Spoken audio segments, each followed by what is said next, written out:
ಅತ್ತೆ, ಇದು ನನ್ನ ಬರ್ಡೇ ಗಿಫ್ಟ್. ಇದೆಲ್ಲ ಜೀವನದಲ್ಲಿ ನನಗೋಸ್ಕರ ತಗೊಂಡ್ಬಂದಿದ್ದಾರೆ. ನಿನ್ ಮೇಲೆ ತುಂಬಾ ಚೆನ್ನಾಗಿ ಕಾಣುತ್ತೆ.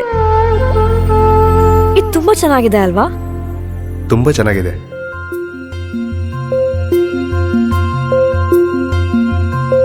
It will look really good on you. Amma? Huh? Mother is always son's first love.